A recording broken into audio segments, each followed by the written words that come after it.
Hey, hello. Balik lagi di channel Spoiler Moon dan kita akan lanjutkan lagi kisah hidup Fang Yuan. Di part sebelumnya, kita mendengarkan perjalanan Zhao Lianyun ke dataran utara. Yang awalnya dikira akan mulus-mulus saja, tetapi ternyata ceritanya seperti benang kusut. Agak nyebelin untuk diterjemahkan dan kemudian ditulis ulang itu bulet kalau kata orang Jawa. Ya, langsung aja kita sambung kisah hidup Fang Yuan di part 250. Perjalanan Zhao Lianyun benar-benar penuh dengan tantangan. Ibarat keluar dari mulut singa masuk ke lubang buaya. Karena setelah mereka mengalahkan sekelompok binatang buas, maka binatang buas yang lain akan datang. Sama seperti saat ini, mereka benar-benar sial. Karena mereka harus bertemu dengan 5 ekor binatang buas abadi peringkat 8. 3 immortal peringkat 8 memiliki firasat yang buruk tentang keadaan mereka saat ini. Wei Lingyang berkata dengan wajah muram, "Sepertinya kita perlu mempertimbangkan skenario terburuk dalam perjalanan kita mulai saat ini." Bichen Tian pun mengutuk, "Sialan, situasi ini benar-benar tidak terduga." Kondisi ini sebenarnya tidak sulit bagi ketiga immortal peringkat 8 kalau mereka hanya ingin melarikan diri. Tapi masalahnya, saat ini, selain mereka harus melindungi diri mereka sendiri, mereka masih harus melindungi 3 rumah Gu dan juga para immortal dari benua tengah. Dengan kondisi yang ini, sulit bagi mereka untuk bergerak dengan bebas. Dan pada akhirnya, mereka hanya bisa bertarung. 6 jam, mereka bertarung tanpa henti. Esensi abadi mereka terus menurun dengan cepat. Terlebih sebelumnya mereka juga sudah bertarung tanpa henti. Butuh waktu 6 jam sampai mereka akhirnya berhasil mengusir para binatang buas abadi itu. Dan akhirnya mereka berhasil menemukan tempat untuk beristirahat. Kini mereka perlu memulihkan tenaga dan juga berusaha memperbaiki kerusakan dari rumah Gu yang mereka naiki. Oleh karena itu mereka pun mendarat di atas sebuah jamu raksasa. Di dalam rumah Gu, Zhao Lianyun bertanya, "Di mana kita? Apakah kita sudah aman sekarang?" Yu Yixi tersenyum. 9 surga memiliki titik-titik dengan ekosistem yang unik. Salah satunya adalah tempat ini. Tempat ini disebut dengan wilayah jamur yang menempel di surga. Tempat ini adalah lingkungan yang cukup aman untuk kita bisa beristirahat. Sekarang, Perizau, beristirahatlah selagi ada waktu. Saya akan pergi keluar. Saya ingin mengumpulkan beberapa jamur yang melekat karena mereka adalah material yang langka. Mumpung kita ada di sini. Dan setelah mengatakan itu, Yu Yixi pun pergi. Namun Zhao Lianyun sama sekali tidak tertarik dengan material abadi ini. Dia hanya memikirkan tentang bagaimana cara untuk menyelamatkan Ma Hongyun. Kemudian, Zhao Lianyun melihat Bu Zhenzi. Dia mendekati Bu Zhenzi dan bertanya, "Kenapa kamu tidak pergi mengumpulkan jamur seperti yang lain?" Bu Zhenzi tersenyum. "Tidak, saya diperintahkan untuk melindungi Anda. Saya tidak akan meninggalkan Anda, bahkan kalau itu hanya 1 detik." Zhao Lianyun memahami kondisi dari Bu Zhenzi. Dia merasa kasihan. Jadi dia pun berkata, "Kalau begitu, aku akan ikut turun. Sementara itu kamu bisa mengumpulkan jamur seperti yang lain." Namun Bu Sensi menggelengkan kepala dan berkata, "Terima kasih atas perhatian peri, tapi itu tidak perlu."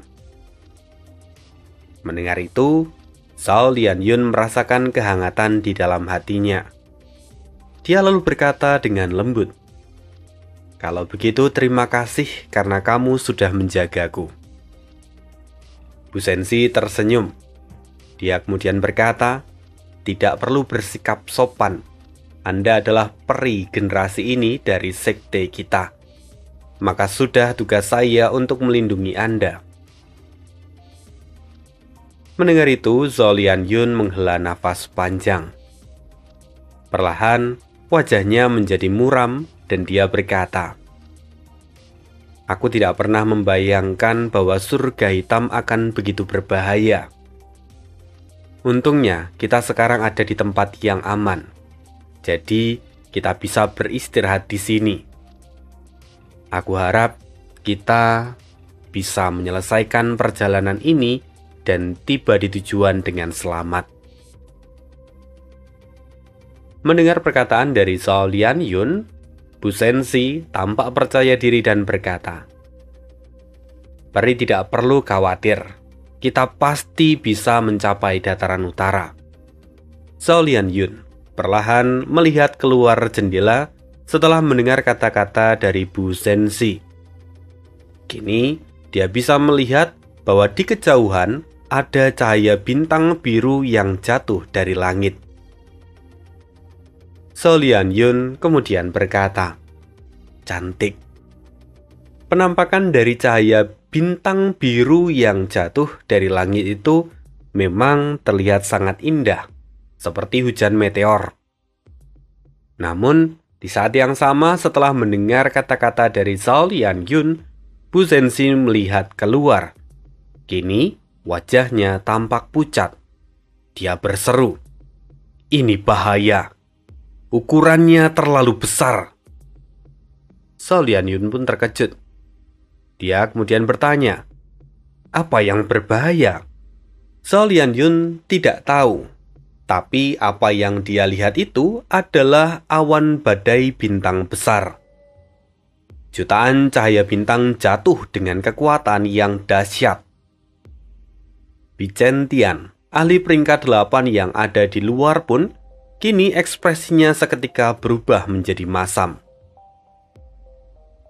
"Sialan, ini adalah kali pertama aku melihat badai awan bintang dalam skala sebesar ini. Tampaknya ladang jamur ini adalah perangkap untuk memancing kita ke tempat ini." Dalam sekejap, kini ketiga rumahku langsung ditelan oleh awan bintang. Mereka seperti berada di dalam badai. Sementara itu orang-orang yang sebelumnya berada di luar, dengan susah payah mereka kembali ke dalam rumahku mereka masing-masing. Untung semuanya bisa kembali. Namun sayang, guncangan menjadi semakin besar. Situasi benar-benar di luar kendali. Bahkan para immortal peringkat 8 pun kini terlihat masam. Mereka jatuh dalam kondisi pasif. Mereka kini hanya bisa bertahan, menggunakan gerakan pembunuh tipe bertahan milik mereka untuk mempertahankan ketiga rumahku.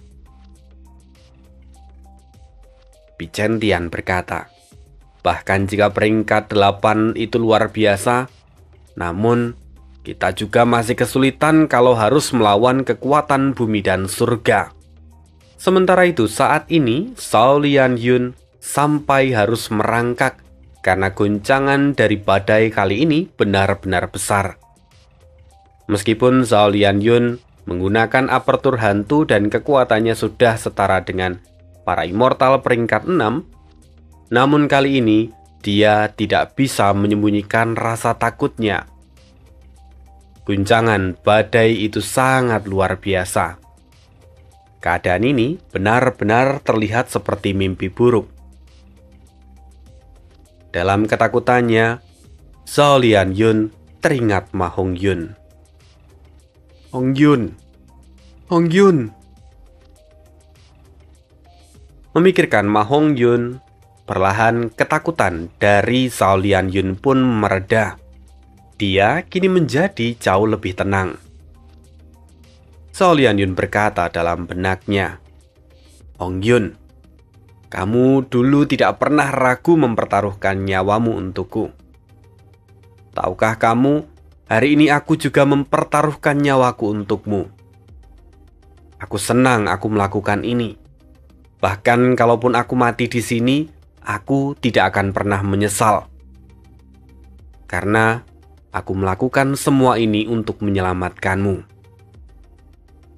Jika nanti kita bertemu, aku akan memberitahumu bahwa cahaya bintang yang kau puja-puja dan kau katakan cantik itu ternyata sangat ganas dan berbahaya. Sama sekali tidak seperti yang kau bayangkan dulu. Mereka sama sekali tidak romantis. Mereka menakutkan." Zhao Lianyun kembali teringat masa-masa saat dia bersama dengan Ma Hongyun di masa lalu.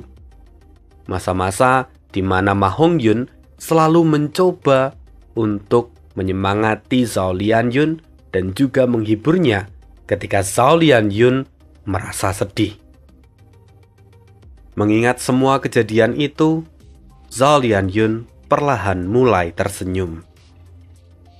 "Hongyun, setelah aku menyelamatkanmu nanti, aku pasti akan menendangmu berulang kali sebagai bayarannya," kata Zhao Lianyun sambil menitihkan air mata dan juga tertawa di saat yang sama. Perasaan Zhao Lianyun benar-benar dalam, dan Gu Cinta yang ada di dalam apertur hantu miliknya mulai bercahaya. Auranya menyebar dengan cepat, hingga immortal biasa pun tidak bisa merasakannya. Tapi Bichen Tian dan juga para immortal peringkat 8 yang lain bisa merasakan kekuatan ini. Bichen Tian bergumam, "Inikah kekuatan dari Gu Cinta?" Tampak kekaguman di wajah Bichen Tian. Setelah itu, segera getaran di dalam rumah Gu pun menghilang. Semua orang yang ada di dalam rumah Gu membuka mata. "Apakah badai sudah berlalu?" kata salah seorang immortal. Mereka akhirnya menyadari bahwa kini awan badai bintang besar telah hilang. Mereka semua selamat. Semuanya kini berterima kasih pada Bichen Tian. Mereka benar-benar gembira. Namun, Bichen Tian menggelengkan kepala. Dia tahu bahwa mereka bisa lolos bukan karena dirinya, melainkan karena Gu Cinta. Tapi sayang sekali, Bichen Tian tidak dapat mengungkapkan rahasia ini pada semua orang.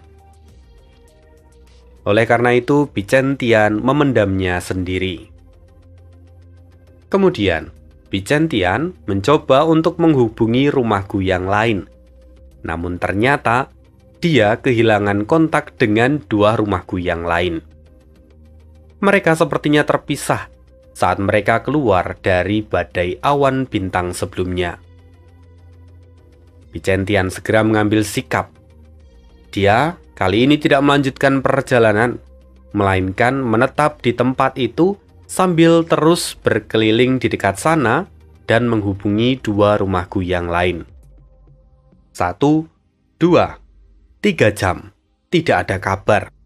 Tentu saja Bichen Tian menjadi khawatir. Tapi untungnya, setelah setengah hari, Bichen Tian berhasil mendapatkan kabar. Katanya, saat rumah Gu Bichen Tian meninggalkan badai awan bintang, dua rumah Gu yang lain tertinggal. Dan karena itu, mereka pun harus susah payah melewati badai awan bintang. Untunglah, mereka juga berhasil keluar. Namun sialnya, setelah mereka keluar, mereka disergap oleh sekelompok binatang kepala langit. Dan karena itu, sekarang mereka tidak bisa bergerak, dan mereka meminta bantuan pada Bichen Tian. Mendengar kabar ini tentu saja Bichen Tian tidak membuang waktu. Dia segera bergegas bersama dengan rumah Gu menuju ke tempat dua rumah Gu yang lain. Dan setelah Bichen Tian tiba, serangan pun dimulai. Dengan kekuatan dari 3 rumah Gu serta 3 orang immortal peringkat 8, mereka pun akhirnya berhasil menyingkirkan gerombolan binatang kepala langit. Sayangnya, saat ini ketiga rumah Gu benar-benar rusak. Bichen Tian kemudian mengusulkan bahwa mereka harus kembali beristirahat dan memulihkan tenaga, supaya mereka juga bisa memperbaiki rumah Gu yang mereka gunakan. 2 orang yang lain pun setuju. Sementara mereka beristirahat, mari kita pergi ke sisi yang lain di Istana Surgawi Penekan Keberuntungan. Di sana terlihat Yao Huang yang melihat proyeksi gambar dari keadaan para ahli benua tengah. Yao Huang berkata dengan penuh semangat, "Istana Surgawi Penekan Keberuntungan benar-benar mampu mempengaruhi keberuntungan dari segala sesuatu yang ada di bawah langit dan di atas bumi. Rumahku ini adalah sistem pertahanan yang luar biasa. Istana ini adalah sistem pertahanan yang luar biasa. Ciptaan leluhur memang selalu mengagumkan." Kemudian, Yao Huang menatap ke arah tetua penghancur selatan. Dia berkata, "Tuan, akhirnya saya mengerti kenapa Anda begitu tenang. Dengan adanya istana ini, maka tidak akan ada yang bisa menyerang dataran utara." Dan mendengar itu, tetua penghancur selatan pun tertawa. Tentu saja. Terlebih Istana Surgawi Penekan Keberuntungan sudah lama ada di dalam surga hitam. Kini hampir seluruh wilayah surga hitam telah ada di bawah pengaruh Istana Surgawi Penekan Keberuntungan. Inilah kekuatan tertinggi, keberuntungan surga dan bumi. Mendengar itu, Yao Huang terpikirkan sesuatu dan kemudian bertanya, "Keberuntungan surga dan bumi sungguh luar biasa. Saya yakin bahwa keberuntungan semua makhluk hidup juga pasti luar biasa. Tapi sayang sekali bahwa saat ini keberuntungan menyaingi surga ada di tangan leluhur Suehu. Apakah kita akan membiarkannya begitu saja?" Tetua Kehancuran Selatan menggelengkan kepala dan berkata, "Keberuntungan menyaingi surga saat ini dimiliki oleh Ma Hongyun. Dia adalah pemilik dari garis keturunan klan Huang Jin kita. Selama keberuntungan menyaingi surga ada di tangannya, maka tidak ada yang perlu dikhawatirkan. Bagi pula, Suehu tidak akan bisa merebutnya. Kau juga pasti sudah mendengarnya bahwa sampai saat ini penyempurnaan yang mereka lakukan terus-terusan gagal. Menurutmu, apakah itu hanya karena keberuntungan menyaingi surga, sehingga mereka pun gagal dalam penyempurnaan? Apakah menurutmu surga panjang umur kita tidak melakukan apapun?" Jelas, kami tidak akan membiarkan keberuntungan menyaingi surga jatuh ke tangan orang lain. Oleh karena itu, kami telah membuat pengaturan sejak lama. Sekarang, apapun yang dilakukan oleh Suehu, dia tidak akan pernah berhasil dalam penyempurnaan ini. Mendengar itu, Yao Huang pun terkejut. Dia bahkan tidak pernah menyadari kalau surga panjang umur telah mengambil tindakan atas leluhur Suehu. Selain itu, yang lebih mengejutkan, bahkan leluhur Suehu ataupun Nyonya Wan Shou tidak menyadari pengaturan ini. Memikirkan keadaan itu, Yao Huang pun terkesan. Luar biasa, sungguh menakjubkan. Saya tidak pernah menyangka bahwa leluhur Suehu pun akan bermain-main di telapak tangan kita. Tetua Penghancur Selatan pun tertawa. Tapi sayang sekali bahwa kegembiraan mereka seketika sirna. Tunggu, Apa yang terjadi? Tetua penghancur selatan terkejut saat melihat bahwa para immortal dari benua tengah telah hilang dalam sekejap. Kenapa mereka hilang? Kita akan kembali ke sisi Zhao Lianyun. Saat ini Zhao Lianyun bertanya, "Ini di mana kita?" Zhao Lianyun bisa melihat penampilan dari lingkungan yang kini telah berubah 180 derajat. Hal ini terjadi karena sebelumnya ketiga immortal peringkat 8 telah mengambil satu keputusan. Mereka tidak akan bisa bertahan kalau terus-terusan diserang oleh binatang buas. Oleh karena itu, mereka pun memutuskan untuk memasuki tempat ini.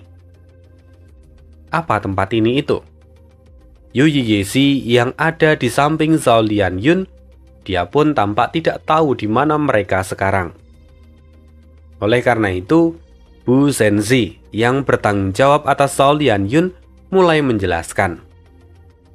Ini adalah terowongan interspasial. Terowongan interspasial? Apa itu? Tanya Yu Yiyesi.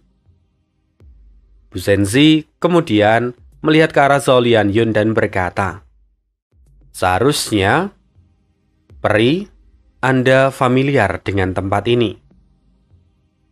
"Aku?" Zhao Lianyun pun tampak bingung. Baru setelah itu, Bu Zhenzi berkata, "Terowongan interspasial adalah gerakan pembunuh ciptaan dari Yang Mulia Iblis Surga Pencuri. Terowongan itu telah lama berada di tempat ini." Ketika mereka memasuki terowongan interspasial, mereka kini tidak dapat dilacak oleh orang lain, bahkan oleh istana surgawi penekan keberuntungan. Karena terowongan ini adalah salah satu metode kebanggaan milik Yang Mulia Iblis Surga Pencuri, yang mana di masa lalu dia tidak pernah tertangkap selama hidupnya. Kebetulan, pengadilan surgawi menemukan terowongan ini, dan kemudian informasinya diteruskan kepada ketiga immortal peringkat 8. Karena situasi mereka yang sangat terdesak saat ini, akhirnya mereka pun memutuskan untuk memasuki terowongan interspasial agar bisa beristirahat. Lalu, kemudian kita akan berpindah ke perbatasan selatan. Saat ini, Fang Yuan kembali memasuki alam mimpi dari seorang Master Gu yang mengembangkan jalur air.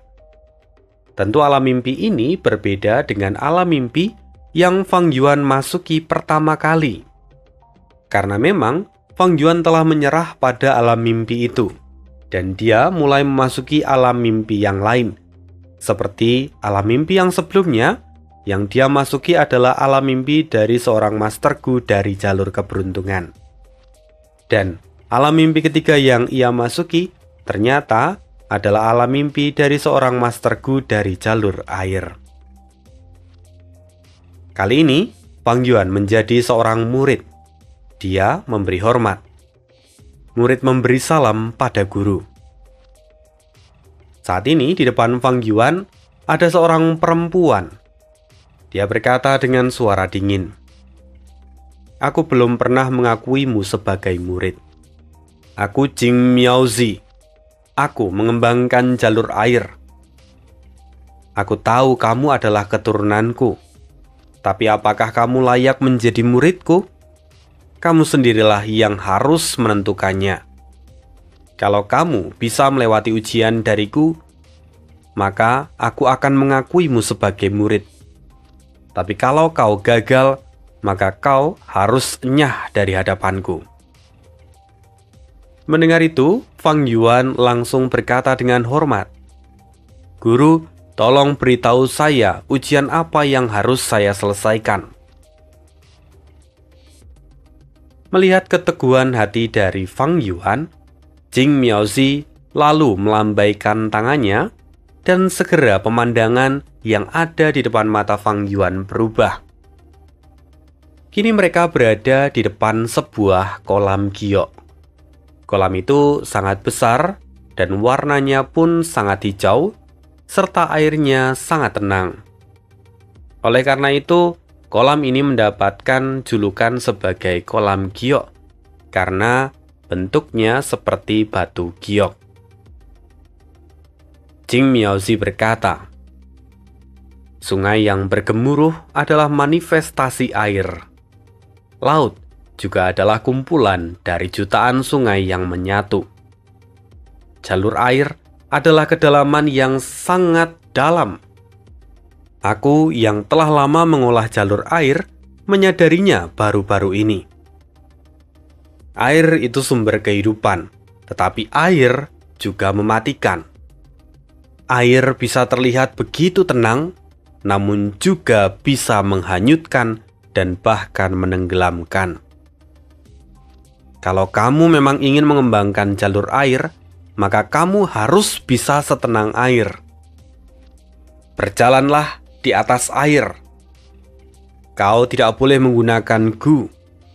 Kalau kau berhasil, maka aku akan mengakuimu sebagai murid pribadiku. Mendengar itu, Fang Yuan terkejut. Dia berkata, tapi guru, kalau saya tidak menggunakan gu, tidak ada bedanya saya dengan manusia fana. Bagaimana mungkin tubuh yang fana bisa berdiri di atas air? Itu masalahmu, pikirkan sendiri, kata Jing Miaozi yang kemudian pergi meninggalkan Fang Yuan. Fang Yuan pun mengerutkan keningnya. Setelah berpikir beberapa saat, dia pun akhirnya melangkahkan kakinya ke atas permukaan air.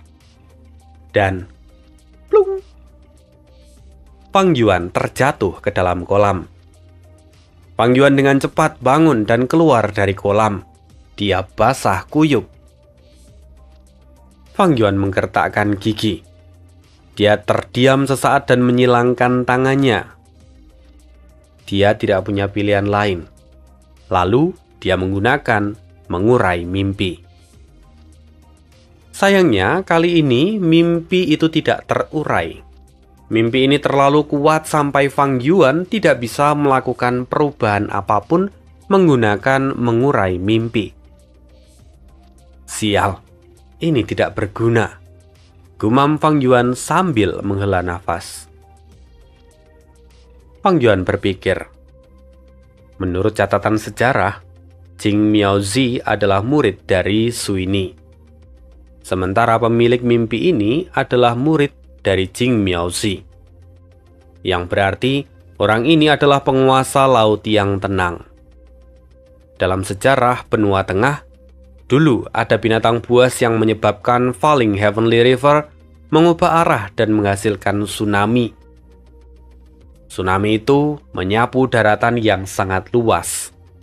Dan tsunami itu mengancam pengadilan surgawi. Tetapi kemudian, penguasa laut yang tenang, dia mengendalikan aliran air itu. Dia menggunakan beberapa gerakan pembunuh dan membuat air yang sebelumnya menjadi tsunami kini kembali normal. Ia memiliki metode yang luar biasa. Jadi wajar kalau mengurai mimpi tidak memberikan efek apapun di dalam mimpi ini. Fang Yuan berpikir, tapi kalau aku menyelesaikan alam mimpi ini, maka pencapaianku di jalur air pasti akan meningkat dengan signifikan. Fang Yuan bertekad untuk menyelesaikan alam mimpi ini. Beberapa kali, Fang Yuan juga menggunakan mengurai mimpi lagi, namun tidak ada hasilnya. Jadi pada akhirnya Fang Yuan hanya bisa mempelajari alam mimpi ini secara mendalam.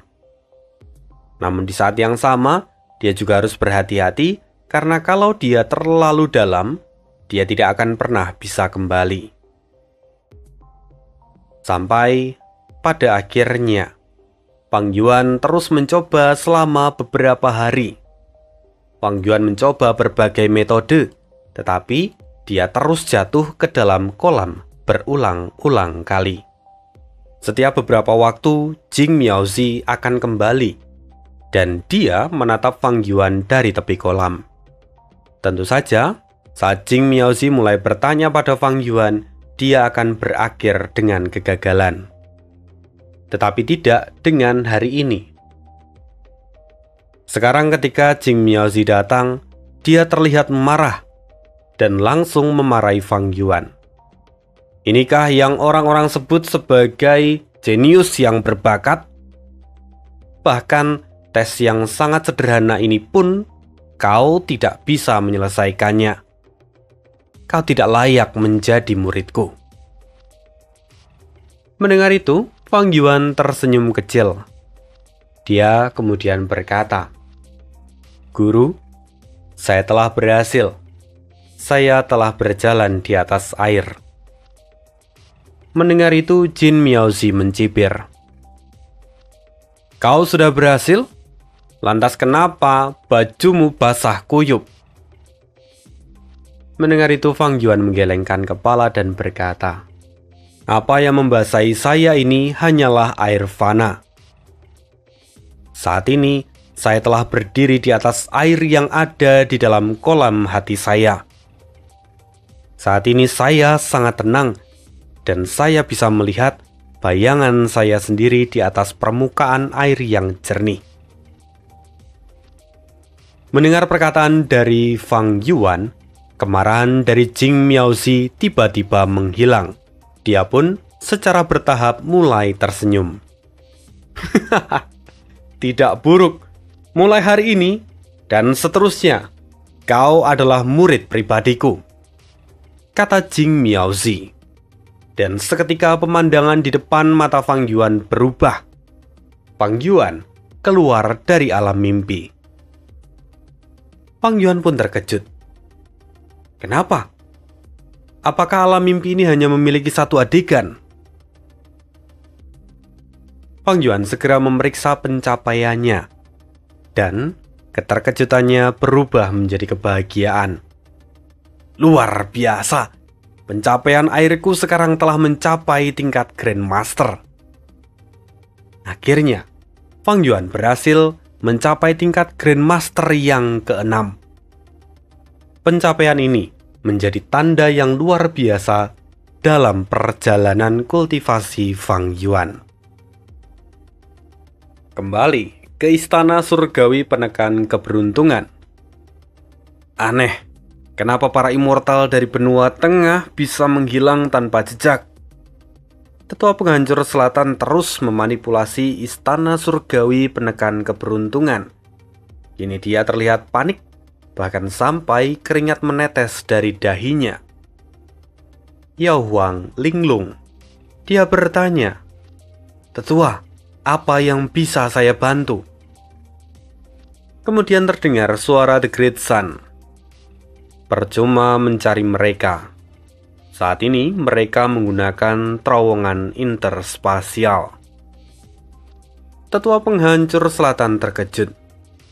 Bagaimana mungkin mereka memiliki gerakan pembunuh dari Yang Mulia Iblis Surga Pencuri? The Great Sun menjawab, "Mereka tidak memilikinya. Mereka hanya menggunakan terowongan interspasial yang ditinggalkan di dalam surga hitam oleh surga pencuri di masa lalu."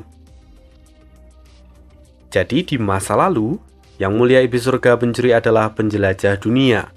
Dia telah pergi kemanapun, dan dia juga meninggalkan banyak terowongan interspasial.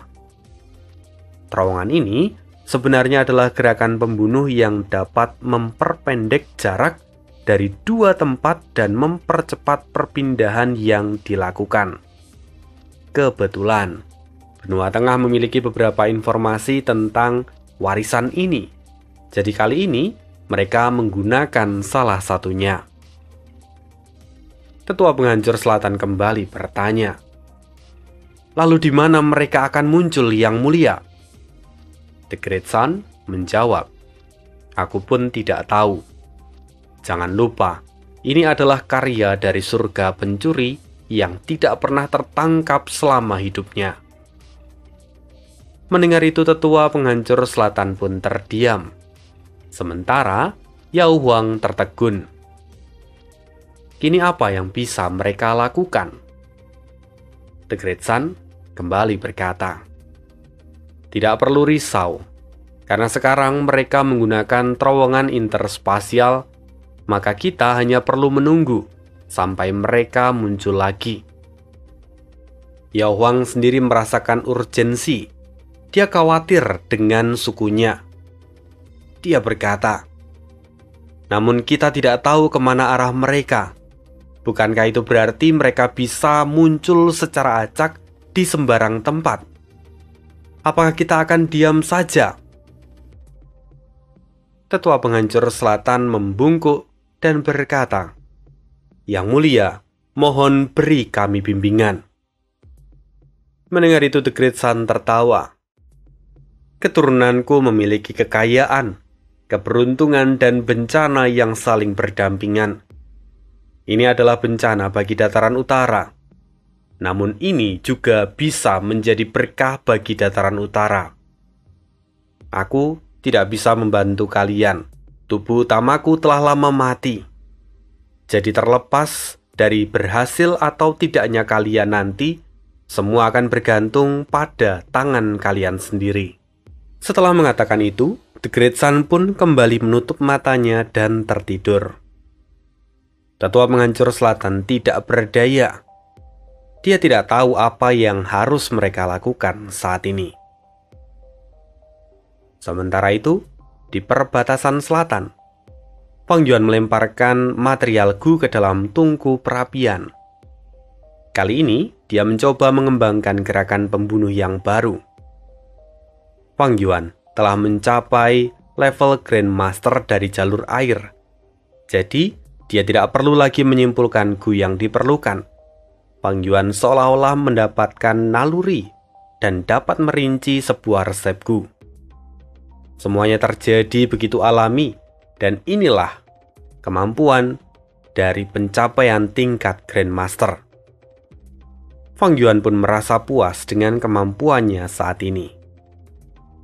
Tidak heran kalau di kehidupanku sebelumnya, orang-orang selalu mengejar alam mimpi sampai putus asa. Rupanya, hasil yang mereka dapatkan juga luar biasa.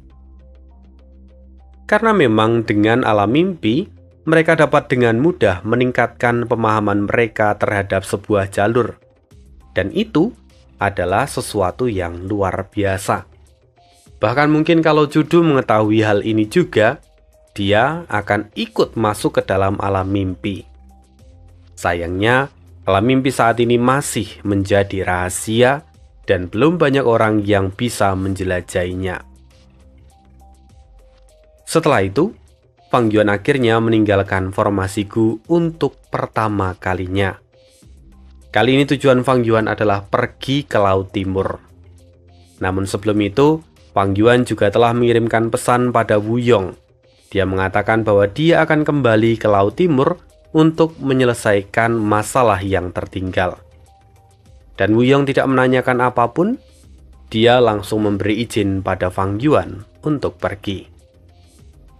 Oleh karena itu, sekarang Fang Yuan terbang ke Laut Timur seorang diri. Dia melewati batas regional tanpa masalah, dan dalam waktu singkat, dia tiba di Laut Timur. Lalu, Fang Yuan menemukan area tanpa nama dan menempatkan apertur abadinya di tempat itu untuk beristirahat. Selama Fang Yuan ada di sana, dia melatih gerakan pembunuh dan Gu Immortal yang baru ia dapatkan. Saat ini, situasi menjadi semakin genting, jadi Fang Yuan harus terus mempersiapkan segalanya dengan sungguh-sungguh. Butuh beberapa hari sampai Fang Yuan akhirnya siap. Dia akhirnya mengambil kembali aperturnya dan langsung menggunakan sensasi Ki keberuntungan. Setelah Fang Yuan menggunakan itu, dia langsung menemukan lokasi dari Ying Wuxie, dan setelah itu Fang Yuan pun menyeringai. Bagus. Aku tidak menyangka bahwa mereka rupanya ada di Laut Timur. Sekarang akan lebih mudah bagiku untuk menyerang mereka. Setelah itu, Fang Yuan pun melesat mengejar Ying Wuxie. Sementara itu di sisi lain saat ini, Ying Wuxie dan yang lainnya tengah terbang di atas laut. Kali ini, Bai Ning pun ikut bersama mereka. Karena Ying Wuxie telah memberikan Guiyang pada Bai Ning, sehingga mereka pun akhirnya menjadi sekutu. Dan di tengah perjalanan itu, Bai Ning bicara pada Ying Wuxie melalui telepati. Ying Wuxie, katamu kau memiliki cara untuk berurusan dengan Fang Yuan. Tapi, kenapa kita pergi ke Laut Timur saat ini? Katakan metode apa yang kau rencanakan. Ying Wuxie tertawa. Dia kini tampak menyeringai. Seperti yang kau tahu, bahwa saat ini Fang Yuan memiliki kekuatan tempur dari peringkat 8. Oleh karena itu, kita perlu menggunakan peringkat 8 yang lain untuk menghadapinya. Dan karena itu, sekarang kita harus pergi ke dataran utara. Apa? Jadi tujuan kita bukan Laut Timur? Apa kau masih memiliki sisa-sisa kekuatan di dataran utara? Jika memang kalian memiliki sisa-sisa kekuatan dari Sekte Bayangan, kenapa kalian tidak menggunakannya sejak awal? Jangan coba untuk menipuku, kata Bai Ning yang tampak kesal. Ying Wuxie tersenyum pahit. Semuanya karena waktu yang tidak tepat. Mendengar itu Bai Ning langsung bertanya lagi, lantas apa sekarang adalah waktu yang tepat? Ying Wuxie menyeringai. Ya, karena sekarang adalah kesempatan yang besar. Kita akan memanfaatkan pertempuran besar dari keturunan klan Huang Jin dan para immortal dari benua tengah. Kita akan menuju pusat keributan itu. Kita akan pergi ke pegunungan bersalju. Kita akan mengambil keberuntungan menyaingi surga untuk menggunakan kekuatan peringkat 8 dan membunuh Fang Yuan. Hanya dengan begitu, maka kita bisa menyingkirkan Fang Yuan. Dan aku akan bisa mengambil lagi tubuh abadi yang berdaulat dari tangannya. Memikirkan itu, Ying Wuxie pun kemudian tertawa. Tapi tiba-tiba, tertawanya terhenti. Wajahnya terkejut, dan dia berkata, "Aku tidak menyangka bahwa dia datang secepat ini." Saat ini, keberuntungan di atas kepala Ying Wuxie bergetar hebat. Memang tidak seperti sebelumnya. Kali ini Ying Wuxie tidak mencoba menyembunyikan dirinya. Bahkan dia dengan sengaja mengekspos dirinya agar Fang Yuan bisa menemukannya. Dan kemudian dengan gerakan pembunuh yang baru-baru ini ia sempurnakan, Ying Wuxie bisa menentukan jarak di antara Fang Yuan dengan dirinya. Oleh karena itu, Ying Wuxie segera berseru kepada yang lain. "Segera bentuk formasi, kita akan mengurus kecoa terbang satu ini." Mereka mengerti apa yang dimaksud oleh Ying Wuxie, dan segera mereka membuat formasi Gu. Setelah beberapa waktu, formasi pun berhasil dibuat. "Dia datang," kata Ying Wuxie sambil tersenyum. Dia bisa merasakan kedatangan dari Fang Yuan. Saat ini, mereka bisa melihat sosok naga perak yang melesat seperti peluru. Naga itu menembus awan dengan sangat cepat. Dan saat sampai di depan formasi, Fang Yuan meregangkan sayapnya dan dia berhenti. Bai Ning melangkah maju dan berseru, "Kadal busuk, apa kau berani memasuki formasi ini?" Mendengar kata-kata dari Bai Ning, Fang Yuan melihatnya. Dan sebenarnya ini cukup menjadi kejutan bagi Fang Yuan, karena ini adalah kali pertama mereka bertemu setelah berpisah di Gunung Tianti di masa lalu. Bahkan, jika sekarang Bai Ning sudah berubah menjadi ras manusia naga, Fang Yuan masih bisa mengenalinya. Fang Yuan bisa merasakan bahwa Bai Ning adalah orang yang keberuntungannya terhubung dengan dirinya saat ini. "Bagus sekali. Aku akan sekalian membunuhmu," kata Fang Yuan yang saat ini melihat Bai Ning dengan niat membunuh yang berkobar-kobar. Dia kini mulai meraung dan menghembuskan nafas naga miliknya. Nafas naga Fang Yuan adalah cahaya pedang yang bergerak dengan sangat cepat. Kali ini, yang dikejar oleh cahaya pedang itu adalah Bai Ning. Namun, bukannya menghindar, Bai Ning justru tersenyum. Dan tiba-tiba, cahaya pedang itu membentur dinding formasi yang transparan dan seketika hilang begitu saja. Fang Yuan tahu bahwa formasi ini memang bukan formasi biasa. Sepertinya dia harus berjuang keras kalau dia ingin menghancurkan formasi ini. Dan Fang Yuan mulai mengamati formasi ini.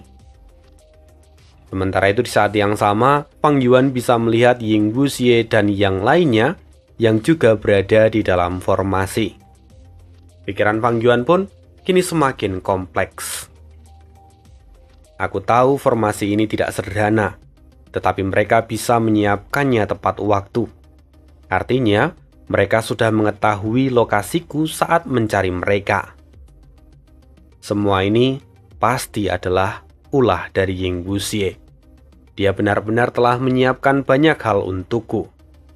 Aku harus segera menyingkirkan orang ini, gumam Fang Yuan. Tapi tentu, Ying Wuxie tidak akan diam saja menunggu Fang Yuan menguraikan formasi ini ataupun menghancurkan formasi ini. Oleh karena itu, kini mereka mulai menyerang Fang Yuan dari dalam. Dan pertarungan antara Fang Yuan dengan Ying Wuxie serta 4 orang lainnya akhirnya dimulai. Pertarungan 1 lawan 5. Sekian dulu kisah hari ini, kita akan sambung lagi di video berikutnya. Terima kasih, bye.